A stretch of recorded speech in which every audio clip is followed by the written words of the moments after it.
तो दोस्तों यह मूवी बेबी सिटर सीरीज की दूसरी मूवी है। बेबी सिटर सीरीज की पहली मूवी हम लोगों ने एक्सप्लेन करके अपने चैनल पर अपलोड कर दी है, आप लोग वहां पर जाकर देख सकते हैं। तो दोस्तों मूवी की शुरुआत होती है कूल से, और उसे आज भी वही सपने आते रहते थे जिस रात में उसने काफी लोगों को मारा था और साथ में अपनी जान भी बचाई थी। और दोस्तों यह बात उसने अपने माता पिता और अपने दोस्तों को भी बताई, लेकिन उसकी बात पर कोई भी विश्वास नहीं करता क्योंकि बेबी सिटर ने कोई भी सबूत नहीं छोड़ा था और वहाँ पर ना तो किसी की लाश मिली और ना ही कोई सबूत जिससे कूल की बात पर कोई विश्वास करे। इसके साथ कहानी आगे बढ़ती है। अब कूल 2 साल बड़ा हो चुका है और साथ ही समझदार भी हो चुका है। जिसके बाद कूल स्कूल पहुंचता है, लेकिन वहाँ पर भी उसकी बात पर किसी को विश्वास नहीं होता क्योंकि उन लोगों को लग रहा था कि कूल अभी भी झूठ बोल रहा है। और यहीं पर हम मेलनी को देखते हैं जो कि 2 साल बड़ी हो चुकी है और कूल मेलनी से कहता है कि तुमने देखा था मैं उस रात तुम्हारे ही साथ था, तुमने देखा था बी और उन पुलिस वालों को जिनको बी ने मार दिया था। तो बी कूल से कहती है कि तुम्हें डॉक्टर ने मना किया है इन सारी चीजों के बारे में बात करने से,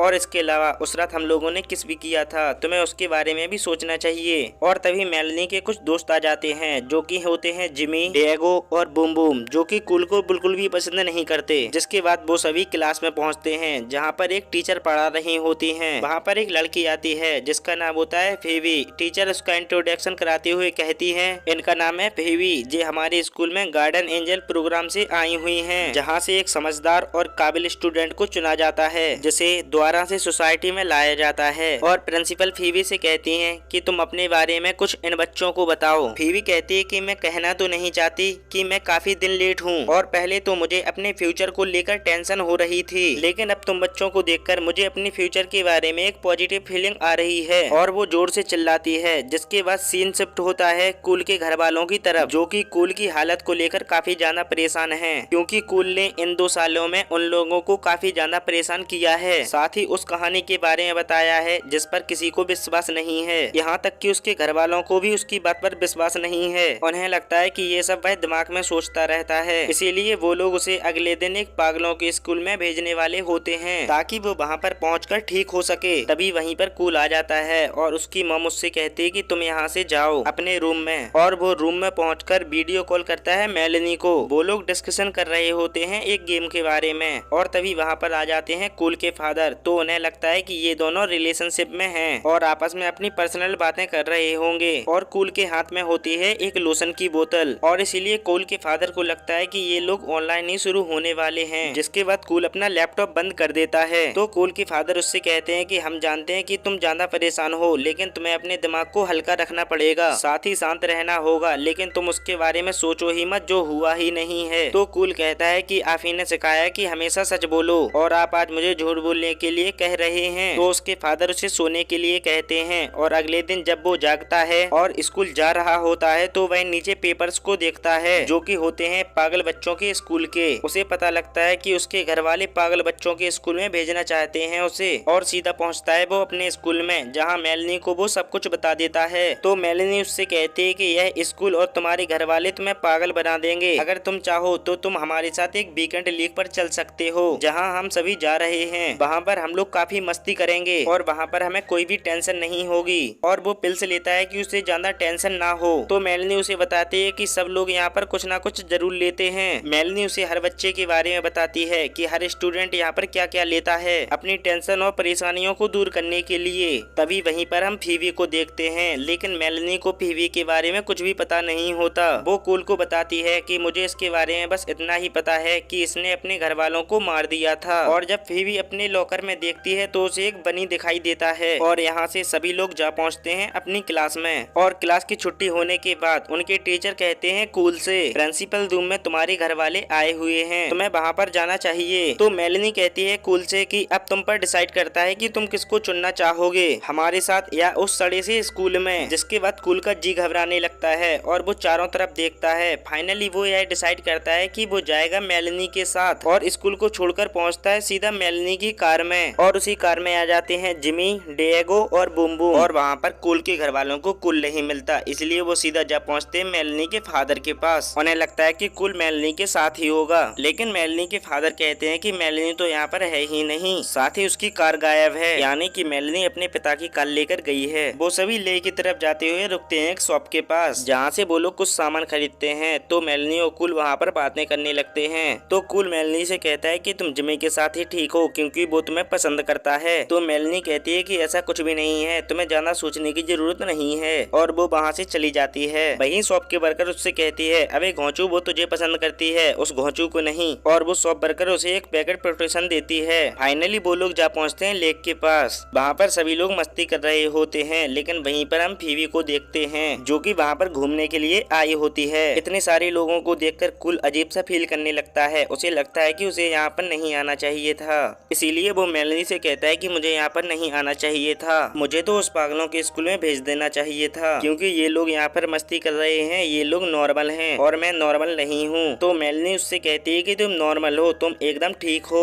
अगर तुम नहीं गए तो मैं भी नहीं जाऊंगी। इसीलिए कुल को मेलनी के साथ जाना ही पड़ता है और वो अपनी टेंशन को कम करने वाली पिल्स को भी फेंक देता है। और वो लोग बोट से जाते हुए पहुंच जाते हैं लेक के बीचों बीच, और वहाँ पर किसी भी तरह का नेटवर्क कनेक्शन मौजूद नहीं है। तो यहीं से सीन शिफ्ट होता है उनके घर वालों की तरफ। उन लोगों ने पुलिस को भी कॉल कर दिया था कि उन लोगों की मदद से वो अपने बच्चों को ढूंढ सकें। और यहीं से सीन शिफ्ट होता है बोट की तरफ। वो सभी लेक के बीचों बीच पहुंच चुके हैं। वो लोग बोट के अंदर जाकर एक गेम खेलते हैं, 2 मिनट्स इन हेवन। और सबसे पहले बारी आती है मेलनी और कूल की, और बूम बूम उन दोनों को एक अलग ही रूम में बंद कर देती हैं और कहती है तुम्हारे पास सिर्फ 2 ही मिनट हैं। तो तभी जिमी बाहर से कहता है कि कूल तो कुछ भी नहीं कर सकता है, और तभी उन दोनों के बीच में एक काफी रोमांटिक किस होता है। तो तभी बूम बूम आती है और उन दोनों को वहाँ से बाहर निकालती है। और तभी डिया कूल से कहता है, क्या तुझे कुछ सालों पहले किसी ने मारने की कोशिश की थी और तूने अकेले ही उन सभी को मार दिया था, और वो लोग खून को मिक्स करके अपनी इच्छाओं को पूरा करना चाहते थे, क्या तुम्हारे साथ यह सच में हुआ था? तो मेलनी उसको मना करती है यह सब बातें करने के लिए। मेलनी कहती है कि छोड़ो, उससे ये सब मत पूछो, क्योंकि ये सब भूलने के लिए वो यहाँ पर आया है मस्ती करने के लिए और यहाँ पर अपने दिमाग को शांत रखने के लिए। तभी मेलनी के मुंह से एक डेविल्स बुक की बात निकलती है। तो कूल को शक होने लगता है। वो कहता है कि मैंने तो तुम्हें कभी भी डेविल्स बुक के बारे में नहीं बताया है। तो मेलनी कहती है कि नहीं, तुमने मुझे बताया था। तो कूल कहता है, मेलनी सच सच बताओ। तो मेलनी कहती है, क्योंकि मैंने उसमें अपना नाम लिखवाया था।